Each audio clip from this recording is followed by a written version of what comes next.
कामचोर बहू की जॉइंट फैमिली। चुरा के ले जा, भगा के ले जा, उठा के ले जा यार। मायका वायका अब ना भाई, हमें तुमसे हो गया प्यार। चुरा के ले जा, उठा के ले जा, भगा के ले जा यार। मायका वायका अब ना भाई, हमें तुमसे हो गया प्यार। हे भगवान, क्या करूं मैं अपनी बैल बुद्धि बेटी का। सारा दिन रील बनाने में मगन रहती है। सगाई हुई नहीं और शादी के ख्वाब सजाना शुरू कर दिया। माँ, अब फिर शुरू हो गई। जरा देखो, जब देखो अपनी भोली भाली बेटी पर तानों की बरसात करती है। आपकी बात से मेरे कानों से खून न निकल आए। आपका कचर कचर करना बंद नहीं होता।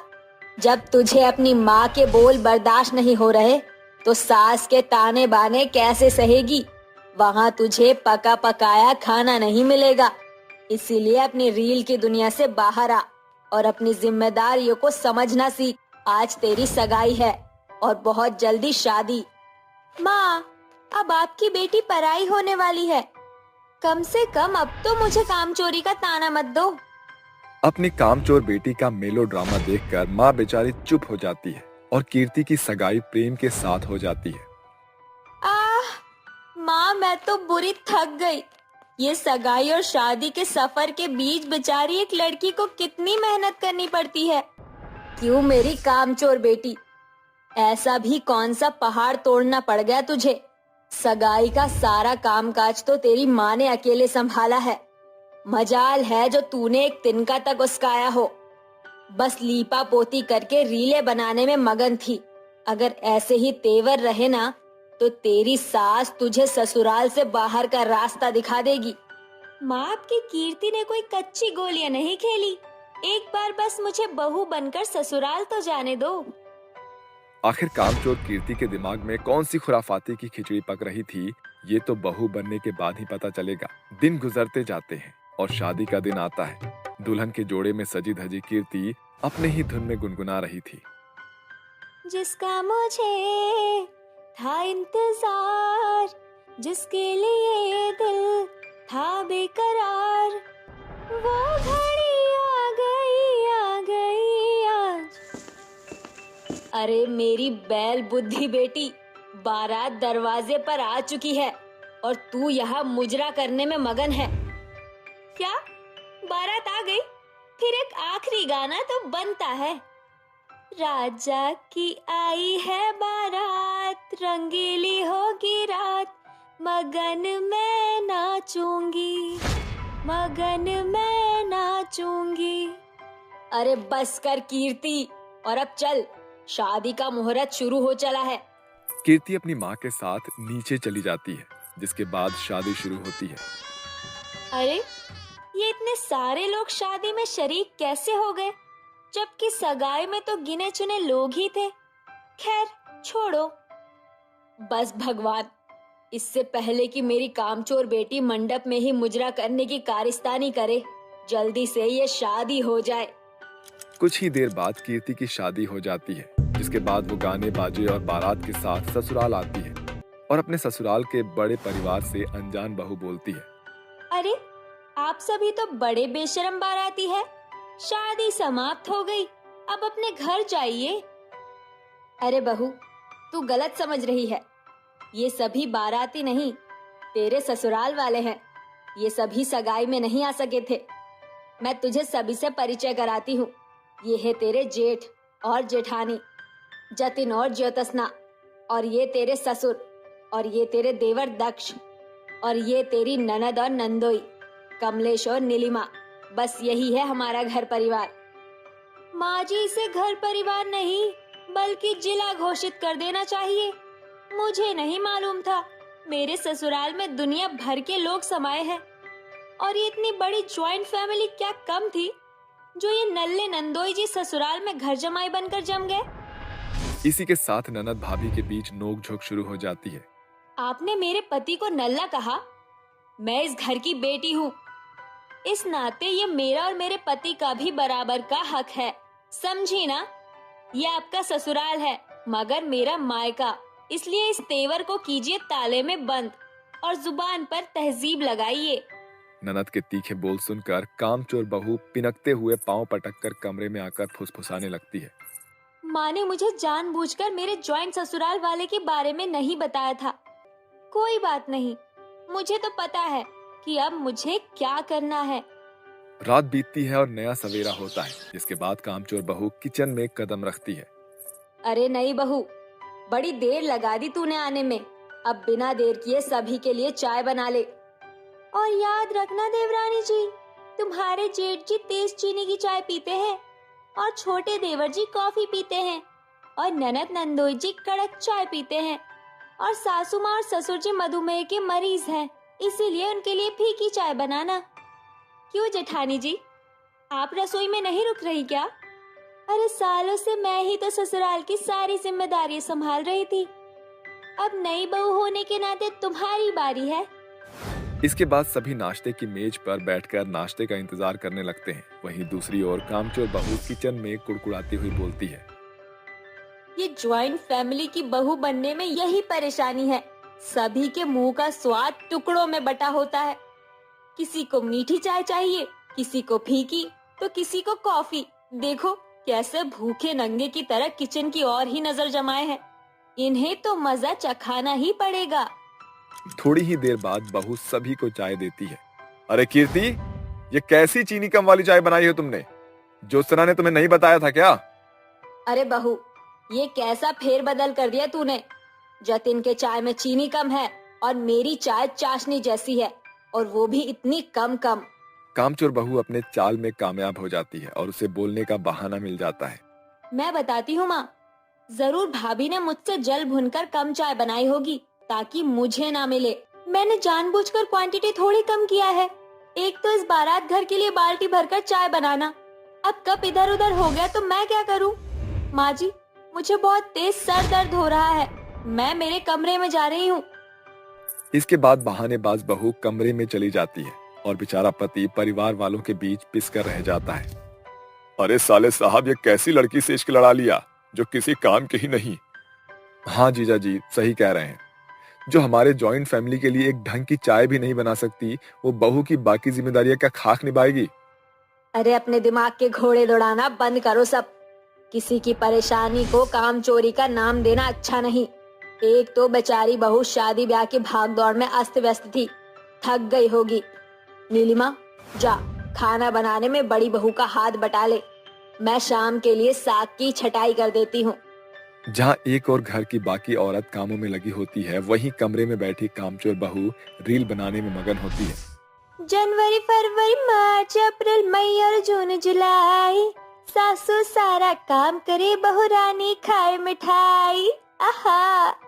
दिन बीतते जाते हैं, जिसके साथ बहू की बीमार रहने की तारीख भी बढ़ती है। धीरे धीरे बहू की बहानेबाजी फीकी पड़ने लगती है। माँ, आपकी आंखों पर पट्टी चढ़ गई है क्या, जो आपको नई भाभी की काम चोरी नजर नहीं आती? सारा दिन महारानी के जैसे कमरे में पसरी हुई पका पकाया खाना खाती है और इंस्टा पर रील बनाती है।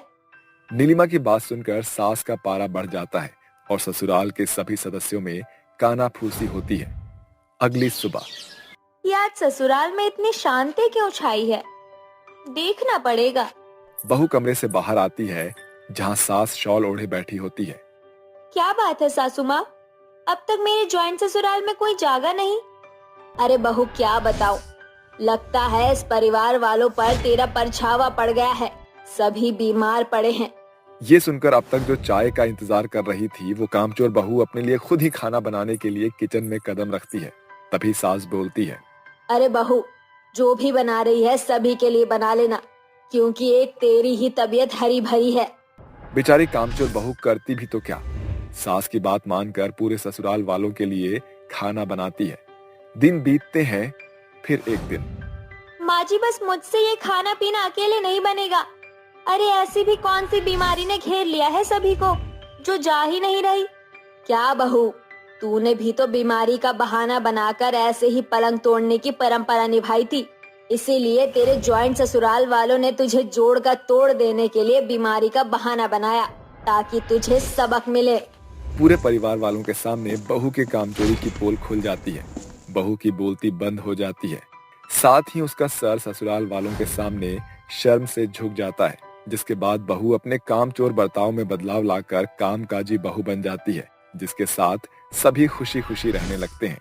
झुमका गिरा रे बरेली के बाजार में, झुमका गिरा रे बरेली के बाजार में, झुमका झुमका गिरा झुमका गिरा, होए होए होए।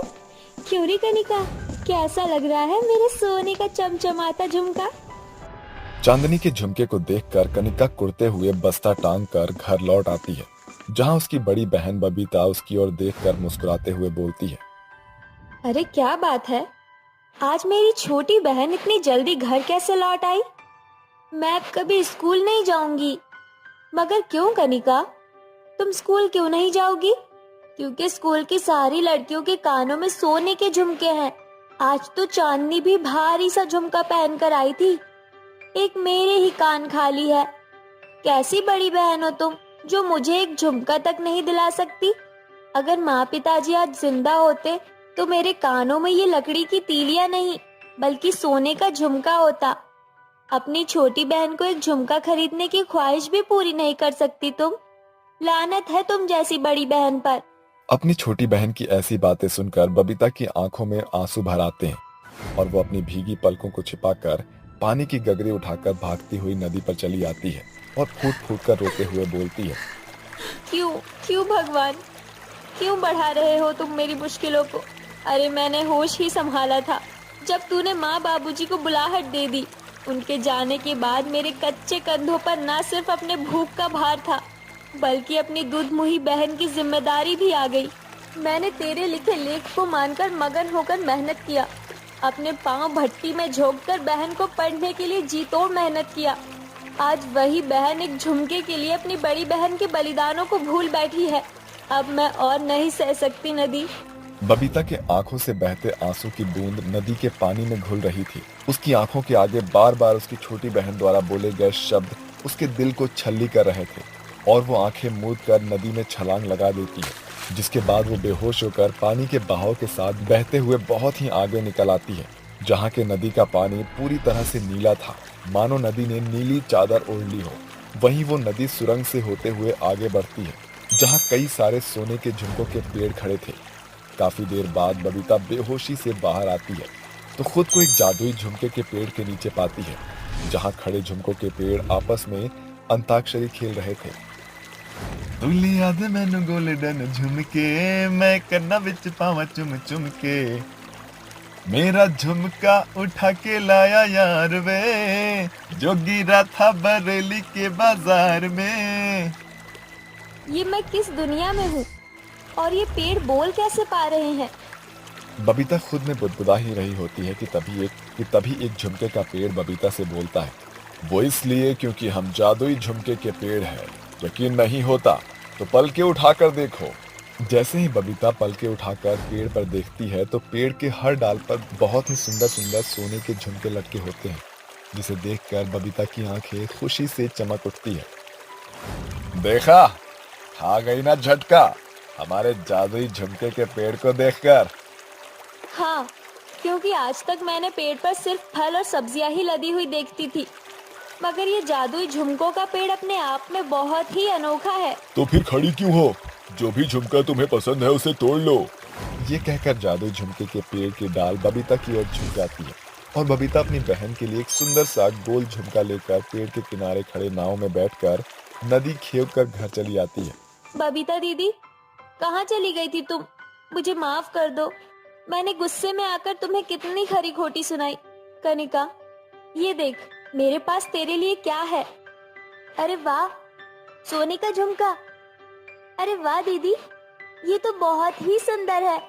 मगर आपके पास तो पैसे नहीं थे, फिर आपने ये कैसे बनवाया? कनिका के पूछने पर बबीता उसे नदी और जादुई झुमके के पेड़ का सारा वाक्य बताती है। सचमुच नदी में जादुई झुमके का पेड़ है? अरे दीदी, तो तुमने अपने लिए एक झुमका क्यों नहीं ले लिया? 10-10 रुपए बचाने के लिए तुमने कभी पीपल की बाली पर पैसे नहीं खर्च किए, मगर आज तो मौका था। कोई बात नहीं कनिका, आज नहीं तो कल सही। दोनों अनाथ बहनें भोर होते ही नदी के पास जाने के लिए निकल पड़ती हैं और नाव में सवार होकर नदी की ओर आगे बढ़ने लगती है, जिसके बाद वो एक सुरंग से होकर गुजरते हुए जादुई सोने के झुमके के पेड़ के पास चली आती है। पेड़ पर लदे झुमके नदी के चारों ओर जुगनू के जैसे जगमगाहट बिखेर रहे थे। आओ आओ बबीता और कनिका, हम जादुई झुमके के पेड़ तुम बहनों का स्वागत करते हैं। अरे बाप रे, ये झुमके का पेड़ तो इंसानों के जैसे बोली बोलता है। क्या तुम्हें और झुमके चाहिए? हाँ जादुई झुमके के पेड़, इस बार मुझे अपने लिए एक सुंदर सी बाली चाहिए। तब तो तुम मेरे पास आओ बबीता। वो जादुई झुमके के पेड़ पर नई सुंदर बाली उगी है, बिल्कुल वैसा जैसा तुम्हारी आंखें खोज रही है। इतने के बाद एक सुंदर सी चमचमाती हुई बाली बबीता के हाथों में आ गिरती है, जिसे देखकर अनाथ बहनों की आंखों में खुशी के आंसू चमक उठते हैं। क्या बात है, तुम दोनों बहनें रो क्यों रही हो? क्योंकि आज बरसों के बाद हम अनाथ बहनों को कुछ तोहफा मिला है। माँ बाबूजी के गुजर जाने के बाद हम बहुत ही ज्यादा गरीबी में जी रही थी। कभी कभी तो हम दाने दाने के लिए भी दुभर हो जाती हैं। तो इसमें रोना पीटना क्यों? यही तो दुनिया का दस्तूर है। कोई मनमौजी तो कोई मजबूर है। मगर जादुई झुमके के पेड़, जिनके लिए खाने पर भी आफत हो, उन बेसहारा बहनों को सोना मिलना बड़ी बात है। मुझे बचपन से ही बालियां पहनने का बहुत शौक था, मगर माँ पिताजी के जाने के बाद हम अनाथ बेसहारा बहनों ने बदहलाली में जीवन गुजारा है। इसलिए आज जब ये सोने का झुमका मेरे हाथों में आया तो मेरी आंखें झिलमिला उठी। बबीता की बात सुनकर जादुई सोने के झुमके के पेड़ की आंखों में आंसू के झरने फूट पड़ते हैं, जिसके बाद वो झूम झूम कर खूब सारे सुंदर सुंदर सोने के झुमके गिरा देते हैं। ये लो सारे झुमके, तुम रखो।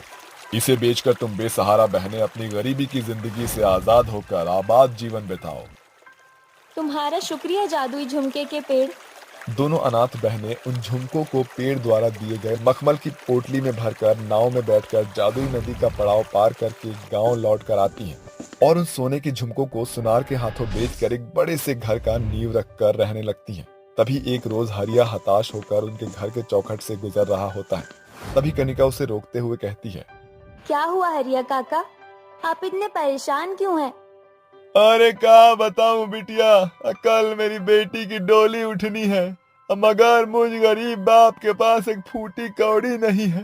अब कल पूरे जात बिरादरी के सामने जो है ना, अब मेरी जौ घसाई हो जाएगी। हरिया की परेशानी देखकर दोनों बहनें उसे जादुई नदी में बसे झुमके के पेड़ के बारे में बताती हैं। क्या तुम मुझे वहां लेके चलोगी? हाँ काका, आइए हमारे साथ।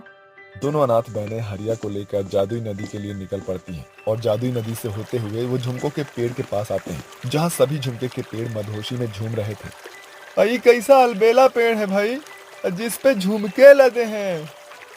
काका, आपको जितनी जरूरत है उतने सोने के झुमके तोड़ लीजिए, मगर उससे पहले आपको अपनी परेशानी इस झुमके के पेड़ को बतानी होगी।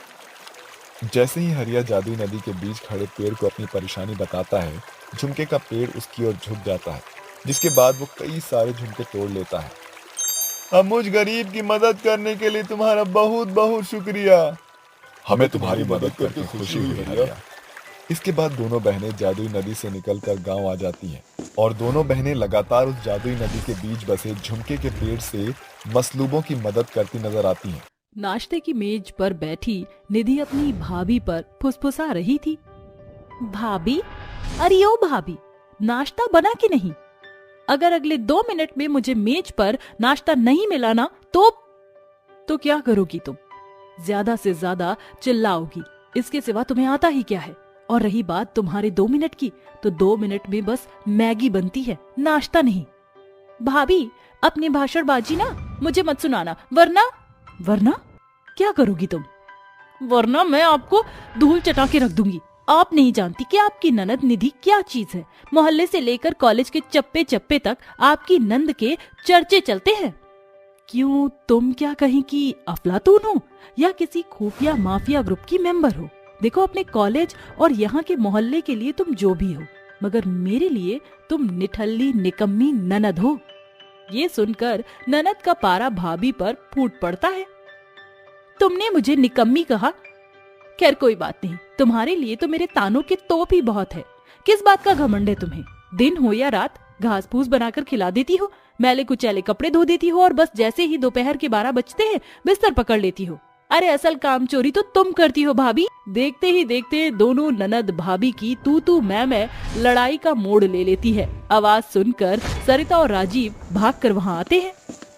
हे भगवान, आज फिर तुम ननद भाभी ने भोर सवेर ही महाभारत शुरू कर दी। जब देखो कुत्ते बिल्लियों की तरह लड़ती झगड़ती रहती हो, दोनों की दोनों।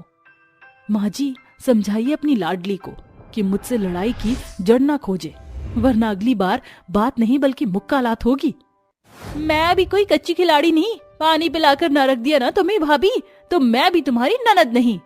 उस घड़ी तो ननद भाभी की लड़ाई खत्म हो जाती है, मगर दोनों ननद भाभी भीतर ही भीतर एक दूसरे को नुकसान पहुंचाने की ताक लगाए बैठी थी। बहू, अरे ओ भावना बहू, जरा यहाँ तो आना। जी माँ जी, कहिए। ये ले पैसे और बाजार जाकर पालक पनीर लिया। राजीव को बड़े दिन से पालक पनीर की सब्जी खाने का मन है। भावना बाजार से सामान लाकर रात के खाने की तैयारी में भिड़ जाती है। कुछ देर बाद बन गई पालक पनीर की सब्जी। इससे पहले कि मेरी निकम्मी ननद फिर से चिल्लाए, खाना मेज पर परोस देती हूँ। भाभी, ओ भावना भाभी, नाम लेते ही शैतान हाजिर। कुछ कहा क्या आपने? खैर छोड़िए, माँ ने आपको बुलाया है, बड़ी गुस्से में लग रही हैं। बहू का मुंह फीका पड़ जाता है और वह भागती हुई चली जाती है। तभी ननद मिर्ची से भरी बरनी सब्जी में मिलाकर कहती है, अब आएगा मजा जब माँ और भैया मिर्च से भरा पालक पनीर खाएंगे तो बम और धमाका। अपनी ननद की कारस्तानी से अनजान भाभी सभी को खाना परोसती है। अरे निधि, तुम कहाँ जा रही हो? खाना नहीं खाना क्या? जी नहीं भाभी, आपके हाथों का घास फूस खाकर अपनी रात खराब करने से अच्छा है कि मैं भूखी रह जाऊं। ये ऐसे क्या हो गया? वैसे तो खाने के लिए शाम होते ही चिल्लम चिल्ली लगा देती है। कुछ तो खिचड़ी पका रही है ये। अरे बहू, तू कहाँ खो जाती है? जाने दे उसे और जल्दी से पालक पनीर हमारे प्लेट में परोस। भावना जल्दी से खाना परोस देती है, मगर जैसे ही राजीव और सरिता खाने का पहला निवाला खाते हैं, उनकी आंखों से आंसू और कानों से धुआं और मुंह से बड़ी चीख निकलती है। हाय री मोरी मैया, तेरे हाथों के हिसाब ने होश खो दिया है क्या, जो तेगी मिर्च की पूरी बरनी इस पालक पनीर में बलि चढ़ा दी। अरे माँ, सारा ध्यान तो झगड़ा झंझट में रहता है, फिर खाने में मिर्च का जलजला तो मिलेगा ही ना। भावना को कुछ भी समझ नहीं आता। फिर एकाएक उसकी नजर अपनी ननद की ओर जाती है और जो जोर जोर से हंस रही थी। अच्छा, तो ये सारा किया धरा मेरी नाश पीटी ननद का है। इसका हर जाना तुम्हें भुगतना ना पड़ा ना, तो मैं भी तुम्हारी भाभी नहीं। अगली सुबह। भाभी, हरिओ भावना भाभी। अरे निपट गई क्या, जो ननद की आवाज नहीं सुनाई दे रही? क्या हुआ निधि, क्यों गरज रही हो? भगवान का शुक्र है भाभी, आपको सुनाई तो दिया, वरना मुझे तो लगा था कि कान अपने मायके कुरियर कर दिया आपने। मेरे कान तो सही सलामत है निधि, मगर लगता है कि तुम्हारी जुबान में जंग लग गई है, इसलिए तुम्हारी आवाज पुराने जमाने के फोन के जैसी टीली लीली कर रही है। बस बस, अभी मेरे पास आपसे लड़ने का समय नहीं। मेरी सहेली का बर्थडे है, जल्दी से ये ड्रेस प्रेस कर दीजिए, बिना किसी आनाकानी के।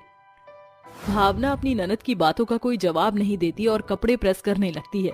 ये देख ननद अपने दिमाग के घोड़े दौड़ाते हुए कहती है, ये भाभी को पीपल वाले भूत ने घेर लिया है। मेरे लड़ाकू लहजे में बोलने के बाद भी ये एकदम चुप है। कहीं ये शांति कोई क्रांति नहीं बनेगी? मगर ये भी तो हो सकता है कि भाभी ने ननद के आगे घुटने टेक दिए। ऐसा सोचकर ननद नहाने चली जाती है और भावना तपते हुए प्रेस को निधि के कपड़े पर छोड़ देती है। अब हुआ बदला बराबर। भावना, जरा जल्दी से यहाँ आना। भावना कमरे से बाहर चली जाती है और जैसे ही निधि नहाकर बाहर आती है तो अपने जले हुए ड्रेस को देखकर गुस्से से आग बबूला होकर चिल्ला पड़ती है, भाभी, हरिओ भाभी, हरिओ, जल्दी से यहाँ आओ। अब क्या हुआ निधि, क्यों गला फाड़ रही हो? तुम्हारे कपड़े प्रेस कर दिए मैंने, दिखाई नहीं दिया क्या? भाभी सच सच बताओ, मेरे कपड़ों के साथ ये कारस्तानी तुमने ही की है? अरे मेरी प्यारी ननद, मैं कोई तुमसे नफरत थोड़ी करती हूँ जो ऐसा करूंगी। ज्यादा भोली बनने की कोशिश मत करो भाभी। अपनी ज्यादा दुश्मनी निकालने के लिए तुम्हें आज का ही दिन मिला था। कितने प्यार से खरीदा था मैंने ये ड्रेस। मैंने भी इतने ही प्यार और मेहनत से कल सब्जी बनाई थी, जिसमें तुमने बरनी की मिर्च मिला दी। इसलिए इसे अपनी भाभी का पलटवार समझ लो। ये तुमने अच्छा नहीं किया भाभी। कसम है मुझे अपने जले हुए कपड़े की, अगर तुम्हें दिन में तारे ना दिखाए ना तो मैं भी तुम्हारी ननद निधि नहीं। हर दिन के साथ ननद भाभी के बीच की नोक-झोंक बड़ी लड़ाई में बदल गई थी। एक दिन भावना गुस्से से धधकती हुई अपनी ननद को जोरदार तमाचा मारकर कहती है, नाश पिटी नल्ली निठल्ली, तुम्हारी हिम्मत कैसे हुई मेरी बेशकीमती बनारसी साड़ी का सत्यानाश कर दिया। तुमने मुझे थप्पड़ मारा। आज अगर मैंने तुम्हारा भूत ना उतारा ना भाभी तो देखो। निधि भावना के बाल खींचातानी करने लगती है। तभी राजीव और सरिता ननद भाभी की लड़ाई में कूदकर उन्हें छुड़ाने लगते हैं। अरे कमबख्तो, तुम्हारे अंदर से जीने की इच्छा खत्म हो गई है क्या, जो एक दूसरे के हाथों मरने के लिए भिड़ंत किए बैठी हो दोनों ननद भाभी। माँ, आज अगर मैंने अपनी प्यारी भाभी को भगवान को प्यारा नहीं किया ना तो मैं भी निधि नहीं, मैं भी कोई कच्ची खिलाड़ी नहीं। आज ननद नाम का निपटारा करके ही दम लूंगी। बहुत हो गया ये कुत्ते बिल्ली के जैसे लड़ना झगड़ना। बस बहुत हो गया तुम दोनों का। जब देखो हिरोशिमा नागासाकी की तरह दोनों ननद भाभी लड़ने के लिए एक दूसरे के सामने आ जाती हो। अरे ननद भाभी की लड़ाई के लिए तुम्हें अवार्ड मिलना चाहिए। निकल जाओ इस घर से, जाओ जाकर मोहल्ले में लड़ो, ताकि लोगों को पता चले कि सरिता की बहू और बेटी सबसे बड़ी लड़ाकू हैं। ऐसा कहकर सरिता अपनी बहू और बेटी को घर से बाहर निकाल ही रही होती है कि दोनों ननद भाभी गिड़गिड़ाते हुए कहती हैं, रुक जाओ माते, मुझे घर से मत निकालो, वरना आपकी बेरोजगार बेटी कहाँ जाएगी। मैं फिर कभी भाभी से नहीं लड़ूंगी। हाँ माँ जी, निधि को घर से मत निकालिए, मेरी नादान ननद कहाँ जाएगी। और लगे हाथ मुझे भी एक मौका दे दीजिए, क्योंकि नंद भाभी के बीच में नोकझोंक तो होती ही रहती है। सास मन ही मन खुश होकर कहती है, अरे वाह, मेरा पैतरा काम कर गया। वो हाँ ठीक है, मगर एक बात गांठ बांध लो, अगर दोबारा तुम दोनों ने इस घर में ऐलाने जंग छेड़ा तो अंजाम तुम जानती हो। हम समझ गए। इस तरह छोटी छोटी बातों पर एक दूसरे से जंग छेड़ने वाली ननद भाभी सर से छत छीन जाने के डर से लड़ना छोड़कर हंसी खुशी रहने लगती हैं। शिवन्या की अभी अभी शादी हुई थी। उसे लाल जोड़ा बहुत पसंद था। वो शादी के बाद भी हर दम लाल जोड़ा पहनकर तैयार होया करती थी। एक दिन उसकी सास उससे कहती है, अरे बहू, ये क्या, आज तूने फिर से लाल जोड़ा पहन लिया। ये क्या, तू रोज रोज अपना लाल जोड़ा पहनकर तैयार हो जाती है। माँ जी, मुझे लाल जोड़ा बहुत पसंद है, इसलिए मैं उसे पहनकर अपने आप को देखती रहती हूँ। दरअसल बात यह है कि मुझे अपना चेहरा अपनी माँ की तरह लगता है। जब मैं तैयार होती हूँ तो मुझ में मेरी माँ की झलक दिखाई देती है। अरे वो तो शुक्र मना कि तेरी माँ इस दुनिया में नहीं, भगवान को प्यारी हो गई है, नहीं तो तू अपनी माँ की चमची बनी रहती। सुलेखा ऐसा कहकर वहां से चली जाती है, जिसके बाद भी शिवन्या को अपनी सास की कही बात का कोई बुरा नहीं लगता और वो अपना लाल जोड़ा पहनकर अपने आप को शीशे में देखती रहती है। ऐसे ही एक दिन सुलेखा शिवन्या से कहती है, आज हम लोग मेरी सहेली के घर जा रहे हैं, इसलिए थोड़े अच्छे से कपड़े पहन लेना। अच्छा माँ जी, अगर ऐसी बात है तो मैं अपना लाल जोड़ा पहन लेती हूँ, मैं उसमें बहुत प्यारी लगती हूँ।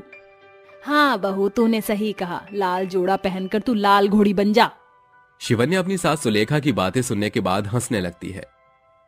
अरे माँ जी, आप भी कैसी बातें कर रहे हो। अगर आप मुझे लाल घोड़ी कहकर बुलाओगी तो लोग क्या सोचेंगे। अरे बहू, पहले तो तू ये सोच कि लोग तुझे इस प्रकार लाल जोड़ा रोज रोज पहनते हुए देखेंगे तो क्या सोचते होंगे। सुलेखा के कई बार समझाने के बाद शिवन्या नॉर्मल कपड़े पहनकर सुलेखा की सहेली के घर पहुंच जाती है। सुलेखा की सहेली विनीता सुलेखा से कहती है, अरे सुलेखा बहन, ये देख तो जरा, मैंने अपनी बिटिया अरुणा के लिए शादी का जोड़ा खरीदा है। ये लाल जोड़ा तुझे कैसा लग रहा है। अरे बहुत खूबसूरत है, इतना प्यारा लहंगा तो मैंने कभी नहीं देखा, काफी महंगा होगा।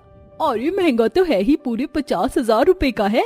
हाँ हाँ सही कहा तूने, इसकी कीमत तो दिख ही रही है।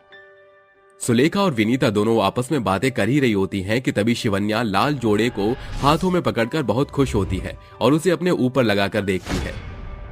अरे वाह, कितना सुंदर और प्यारा लाल जोड़ा है। इतना प्यारा लहंगा और इतनी प्यारी चोली मैंने कभी नहीं देखी। क्या सुंदर लग रहा है। अरे मेरे ऊपर तो और भी ज्यादा सुंदर लग रहा है। शिवन्या का ये बर्ताव देखकर विनीता को थोड़ा अजीब लगता है। तभी सुलेखा कहती है, हे भगवान, बहू तू ये क्या कर रही है। ये किसी और का लाल जोड़ा है, किसी और का लहंगा है, चुपचाप इसे यहीं रख दे। अपनी सास की ऐसी बातें सुनकर शिवन्या आराम से लहंगे को रख देती है और चुपचाप बैठ जाती है। कुछ ही दिनों में शिवन्या अपनी सास सुलेखा के साथ उसी लड़की की शादी में आती है, जिसके बाद शिवन्या दुल्हन के कमरे के अंदर उसका लाल लहंगा रखा हुआ देखती है। अरे वाह, कितना खूबसूरत है ये लाल लहंगा। शिवन्या को लहंगा इतना पसंद आ जाता है कि वो चोरी छुपे खिड़की से उस लहंगे को चुरा कर अपने घर रख लेती है और वापस शादी में आ जाती है। शादी में आने के बाद अचानक से विनीता की बेटी अरुणा जोर जोर से रोने लगती है। अरे ये क्या, मेरा लहंगा कहीं दिख नहीं रहा। अब मैं अपनी शादी में क्या पहनूंगी? मेरा लहंगा कहाँ गया? अरुणा अपनी माँ विनीता के साथ मिलकर यहाँ से वहाँ लहंगा ढूंढती है, लेकिन उसे लहंगा कहीं नजर नहीं आता। आखिरी में बेचारी अरुणा को अपनी माँ विनीता की शादी का लहंगा पहनना पड़ता है। देखते ही देखते शादी निपट जाती है और सुलेखा अपनी बहू शिवन्या के साथ वापस घर लौट आती है। हे भगवान, कितनी विचित्र बात है, किसी ने दुल्हन का लहंगा ही चुरा लिया। आखिर ऐसी हरकत कौन कर सकता है? सुलेखा ये कह रही होती है कि तभी शिवन्या मुस्कुराते हुए अपने मन ही मन सोचती है, अरे माँ जी, आपको क्या पता, ऐसा महान काम सिर्फ इस दुनिया में एक ही लड़की कर सकती है और वो खुद आपकी बहू है। मैंने ही तो उस बेचारी का लहंगा चुराया था। आखिर इतना खूबसूरत लहंगा मैं छोड़ भी कैसे सकती थी? अरे बहू, यहाँ खड़ी खड़ी मुस्कुरा क्यों रही है? जा मेरे लिए एक गिलास पानी लेकर आ। हाँ हाँ, अभी लेकर आती हूँ माँ जी। शिवन्या अपनी सास सुलेखा को एक गिलास पानी देने के बाद अपने कामों में लग जाती है। ऐसी सुलेखा शिवन्या को अपने साथ किसी भी शादी में लेकर जाती। शिवन्या दुल्हन का लहंगा ही चुरा लेती, जिसके चलते पूरे मोहल्ले में लहंगा चोर का सिलसिला शुरू हो जाता है। एक दिन शिवन्या की सहेली की शादी होती है। शिवन्या अपनी सहेली अनुराधा के पास जाती है। अरे अनुराधा, क्या बात है? आज तो तेरी शादी है, तेरे चेहरे पर कोई निखार नहीं दिख रहा। अरे निखार रहेगा भी कैसे? तू तो जानती है आजकल चारों तरफ खबर फैली है, जिसकी भी शादी होती है लहंगा चोर उसकी शादी में आता है और लहंगा चुरा कर ले जाता है। आखिर पता नहीं क्यों लहंगा चोर ऐसा कर रहा है। शिवन्या हंसते हुए कहती है, लगता है लहंगा चोर को लाल जोड़ा बहुत ही ज्यादा पसंद है, तभी वो लहंगा चुरा रहा है। वैसे तेरा लहंगा कहाँ है? जरा दिखा तो सही, तूने कहाँ छुपा रखा है? तभी अनुराधा अपना लहंगा निकालकर शिवन्या को दिखाती है, जिसे देखकर शिवन्या की नीयत अपने दोस्त अनुराधा के लहंगे पर भी फिसल जाती है। अरे वाह, कितना सुंदर और प्यारा लहंगा है तेरा। कसम से ऐसा लहंगा तो कोई भी चुरा ले। तू अपना लहंगा संभाल कर रखियो, कहीं लहंगा चोर तेरा लहंगा चुरा कर न ले जाए। ऐसा कहकर शिवन्या बाकी के मेहमानों के पास चली जाती है और बातें करने लगती है। लेकिन शिवन्या मौका देखते ही बेचारी अनुराधा का लहंगा चोरी कर लेती है और उसे अपने घर ले जाती है। रात का समय होता है। जैसे ही चोरी छुपे शिवन्या घर के अंदर घुसती है, उसके साथ सुरेखा अचानक से घर की लाइट्स ऑन करती है। अरे बहू, तू तो अपनी सहेली की शादी से कल आने वाली थी, लेकिन इतनी जल्दी और वो भी इतनी रात में कैसे आ गई? शिवन्या अपनी सास को देखकर डर जाती है और वो अपना चोरी किया हुआ लहंगा पीछे छुपाने लगती है। अरे बहू, ये तेरे हाथों में क्या है? कुछ नहीं माँ जी, कुछ नहीं। सुलेखा शिवन्या के मना करने के बाद भी उसके हाथ में लहंगा देख लेती है, जिसके बाद सुलेखा को ये समझने में देर नहीं लगती कि शिवन्या ही वही चोर है जिसने अभी तक सबके लहंगे चोरी किए हैं। अरे बहू, ये तूने क्या किया? तू लड़कियों के लहंगे चोरी करती है? अरे तुझे तो शर्म करनी चाहिए। तू जानती भी है एक शादी के लहंगे से एक लड़की के कितने अरमान होते हैं। तू तो उन सभी लड़कियों के अरमान तोड़ देती है। तुझे तो अपनी बहू कहने में भी मुझे शर्म आ रही है। जरा सोच, उन बेचारी होने वाली सुहागनों के दिल पर क्या बीती होगी। माँ जी, मैं क्या करूँ? मुझे लाल जोड़ा इतना पसंद है कि मुझसे रहा ही नहीं जाता और मैं उसे चोरी करने लगती हूँ। अरे बहू, तू दूसरे की सुहाग की निशानी चुरा रही है। भगवान ना करे कल को कहीं भगवान ने तेरा सुहाग ही तुझसे चुरा लिया तो क्या करेगी? अपनी सास की ऐसी बातें सुनते ही शिवन्या के हाथों से लहंगा नीचे गिर जाता है और वो अपनी सास के आगे हाथ जोड़ते हुए कहती है, माँ जी, मुझे माफ कर दीजिए। आज के बाद मैं ऐसा कभी नहीं करूंगी। मुझे मेरी गलती का एहसास है। मैंने बहुत बड़ी गलती की है। मैं फिर दोबारा कभी किसी का लहंगा चोरी नहीं करूंगी और मैं इस लहंगे को भी वापस अनुराधा के घर छोड़ आऊंगी। ऐसा कहकर शिवन्या वापस से रोते हुए अपनी सहेली अनुराधा का लहंगा चोरी छुपे उसके घर वापस रखाती है और उस दिन के बाद से वो कभी किसी का लहंगा नहीं चुराती। शिवानी जौनपुर नामक गांव में अपने पति भावेश के साथ रहती थी। साथ ही उसके 2 बच्चे भी थे। बड़ी बेटी शोभा जो 10 साल की थी और छोटा बेटा पीयूष जो 5 साल का था। दोनों पति पत्नी अपने घर का खर्चा बांस के खेत से चलाते थे। बहुत मेहनत करके उन्होंने खेत में लंबे लंबे बांसों को तैयार कर लिया था, जिसके बाद उन बांसों को बेचने जाते हैं। शिवानी, तुमने सारे बांसों को इकट्ठा तो कर लिया है ना? हाँ हाँ, मैंने सब इकट्ठा कर दिया। अब आप इन्हें मंडी में बेचने जाएंगे या खरीदार खुद आएगा? कैसे भी कर लो, मुझे नहीं लगता कि कोई खरीदार आने वाला है, इसलिए मैं ही मंडी में बेचने जा रहा हूँ। ठीक है भावेश, जल्दी से आ जाना। आपके लिए गरम गरम मक्के की रोटी और साग बनाया है। ठीक है, अब मैं बांस को बेचने जा रहा हूँ, तुम बच्चों का ख्याल रखना। जी आप निश्चिंत रहिए। तभी भावेश बांस को बेचने चला जाता है। वो बहुत देर तक बांस लेकर खड़ा रहता है, आवाज लगाता है, मगर कोई भी उसके बांस को नहीं खरीदता। इस धूप में तपते तपते 2 घंटे हो गए, मगर कोई भी बांस खरीदने नहीं आया है। आइए आइए, इन मजबूत बांस को लेकर जाइए, जिससे आप बना सकते हैं अन्य चीजें। अरे भाई साहब, अरे बांस ले जाइए। नहीं भाई, मुझे कोई जरूरत नहीं है। सुबह से शाम हो जाती है, मगर कोई भी उसके बांस को नहीं खरीदता है। हे भगवान, ये कैसे दिन दिखा रहे हो। मेरी बांस की एक भी बिक्री नहीं हुई है। अब मैं बच्चों को घर जाकर क्या खिलाऊंगा और सुबह की पढ़ाई का खर्चा कैसे उठाऊंगा। भावेश दुखी मन से अपने सारे बांस को वापस घर लेकर आता है और जमीन पर रखकर कहता है, शिवानी, जरा एक गिलास पानी लाना, बहुत जोर से प्यास लग रही है। क्या हुआ जी, आप सारे बांस घर ले आए, किसी ने खरीदे नहीं क्या? सुबह से शाम तक यूं ही बैठा रहा, पर किसी ने लिए ही नहीं एक भी बांस। अब क्या होगा, बच्चों को क्या खिलाएंगे, खर्चा कैसे उठेगा, उनकी पढ़ाई और घर का। जी मैं कल बांस बेचने चलूं क्या आपके साथ? नहीं नहीं, तुम खामखा मेरी तरह परेशान हो जाओगी। तभी शोभा कुएं से पानी भर कर लाती है और मटका रखकर कहती है, माँ, पिताजी, आप दोनों इतने परेशान क्यों हैं? मुझे बताइए। बेटा, किसी ने भी हमारे बांस नहीं खरीदे, तो उसी की फिक्र हो रही है। पिताजी, कल हम दोनों बांस बेचने चलेंगे, क्या पता बांस बिक जाए। शोभा सही कह रही है, आप इसे कल ले जाना। अच्छा, दीदी जाएगी तो मैं भी जाऊंगा।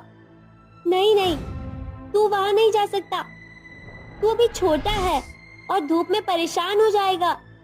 माँ बोलो ना, कैसे मुझे मना कर रही है? बेटा, दीदी बिल्कुल ठीक कह रही है, तुम अभी छोटे हो, अब कोई और बहस नहीं होगी। ऐसे ही अगले दिन दोनों बाप बेटी बांस लेकर बाजार में बेचने जाती हैं। बांस लीजिए, बांस, मजबूत मजबूत बांस, मजबूत मजबूत बांस लीजिए। आंटी, ये बांस लीजिए, बहुत मजबूत और टिकाऊ है, आपके घर में काम आएगा, छाव के लिए। अरे नहीं नहीं, मुझे कुछ भी नहीं चाहिए। बेटा रहने दे, शुभा बेटा, कोई नहीं आने वाला। जो चीज बिकनी होती है वो वैसे भी बिक जाती है। पिताजी, एक बात कहूँ, माँ बहुत अच्छा खाना बनाती है। मैं सोच रही हूँ इन बांस का प्रयोग करके हम ढाबा खोल लेते हैं, जिससे वहाँ लोग आकर खाना खाएंगे और हमारी आमदनी बढ़ेगी। और याद है आपको, पीयूष के लिए आपने बांस का खिलौना भी बनाया था। हाँ बेटा, तो ठीक कहती है, कोई हमारे बांस तो नहीं खरीद रहा, तो हम ही प्रयोग में लगा देते हैं। दोनों घर आकर शिवानी को बांस के ढाबे के बारे में बताती हैं, जिसके बाद तीनों मिलकर 10 घंटे में बांस का ढाबा बना लेते हैं। बांस की स्लैब, कुर्सी, मेज, टेबल, दरवाजा, गमले, सब वो बांस से ही तैयार करते हैं, जिसके बाद उनका बांस का ढाबा बेहद ही चमक रहा था। तभी शिवानी कहती है, अजी, अब हमें मिलकर खाना बनाना चाहिए। हमारे खाने की खुशबू इतनी अच्छी है कि आसपास के लोग खुद ही चल कर आ जाएंगे। हाँ माँ, आप बिल्कुल ठीक कहती हो। हाँ शिवानी, मैं चावल तैयार कर लेता हूँ और सलाद काट लेता हूँ, तुम बाकी का काम कर लेना। अरे वाह माँ, ये बांस का ढाबा हमारा है। हाँ बेटा। ऐसा कहकर तीनों ढाबे का खाना तैयार कर लेते हैं और पीयूष बांस के खिलौने से खिलता रहता है। आते जाते लोगों को खाने की खुशबू आने लगती है और वो कहते हैं, आहा, इतनी अच्छी खाने की खुशबू, बलराम चल रहा है क्या? मुझे बहुत भूख लग रही है अब तो। हाँ हाँ, चलो चलो, लगता है कोई नया ढाबा खुला है और बांस से बना है, कितना सुंदर लग रहा है। तभी दोनों बांस के टेबल पर बैठकर कहते हैं, सुनिए जी, आप जो भी बना रही है ना, वो जल्दी से थाली लगाइए, बहुत जोर से भूख लग रही है। एक थाली मेरे लिए भी। जी मेरे लिए भी एक थाली लगा दीजिए और उसमें चटनी सलाद ज्यादा डालना। आप रुकिए, मैं अभी लेकर आती हूँ आप सबके लिए। ऐसा कहकर शिवानी उन सभी के लिए खाना लेकर आती है, जिसे खाकर वो बहुत खुश हो जाते हैं। धीरे धीरे उनका ढाबा चल पड़ता है और गांव के सभी लोग वहां आकर खाना खाते हैं। वहीं शिवानी के ढाबे को चल पड़ता देखकर सामने बैठा होटल का मालिक बर्बाद हो जाता है, क्योंकि उसके आए ग्राहक भी अब शिवानी के ढाबे पर आते थे। ये देखकर वो कहता है, इसने मेरे अच्छे खासे होटल के कस्टमर्स को अपनी ओर खींच लिया और मेरा होटल अब बंद होने की कगार पर आ गया है। इस औरत को तो मैं नहीं छोड़ूंगा, इसी के हाथ का लोग चखने आते हैं ना।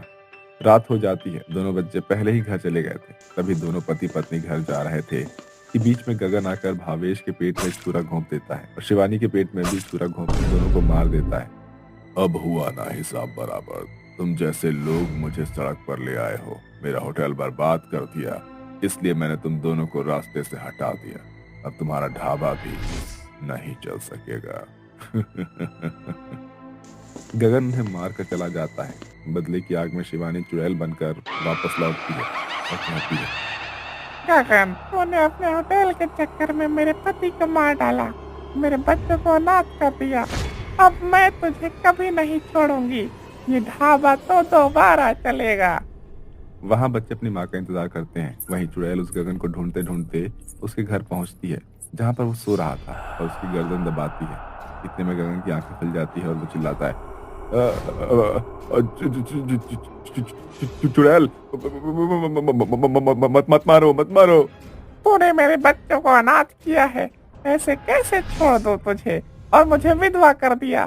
तेरी जान लेकर ही रहूंगी मैं। ऐसा कहकर चुड़ैल उस गगन को मार डालती है और भेष बदल कर अपने बच्चों के पास जाती है। पीयूष, शोभा, क्या कर रहे हो तुम? खाना खाया तुमने? अरे माँ, ढाबे पर ही खा लिया था। पिताजी कहाँ है? बेटा, पिताजी नहीं आएंगे, उन्हें किसी ने मार दिया और मुझे भी। पर मैं तुम दोनों को कहीं छोड़कर नहीं जाना चाहती। ये देखो मेरा असली रूप। माँ, कितनी डरावनी लग रही है। माँ, ये सब आपके साथ किसने किया? जिसने मेरे साथ और तुम्हारे पिता के साथ ये सब किया है, मैं उसे सजा देकर आ चुकी हूँ। ये बात तुम दोनों के बीच ही रहनी चाहिए। अब भी ढाबा चलाकर मैं तुम्हारे साथ रहूंगी, अपने बच्चों को अकेला नहीं छोड़ूंगी। अब अपने पिता का अंतिम संस्कार करने चलो। तभी चुड़ैल के दोनों बच्चे उसके साथ भावेश का अंतिम संस्कार करते हैं और अगले दिन चुड़ैल इंसान बनकर ढाबे में खाना बनाती है। साथ ही उसके बच्चे उसकी मदद करके लोगों को खाना खिलाते हैं। अरे रोटी खत्म हो गई बेटा, और रोटी लेकर आओ और एक एक थाली और लगा दो। जी, हम अभी और थाली लगाते हैं। तभी शोभा बिटिया खाना परोस देती है। इस तरह चुड़ैल अपने बच्चों के साथ मिलकर अपना बांस का ढाबा चलाती है, जो कि आसपास के शहर में भी मशहूर हो रहा था। लोग दूर दूर से वहाँ खाना खाने आते हैं और कानों कान किसी को चुड़ैल के बारे में पता भी नहीं चलता और वो खुशी खुशी रहने लगते हैं।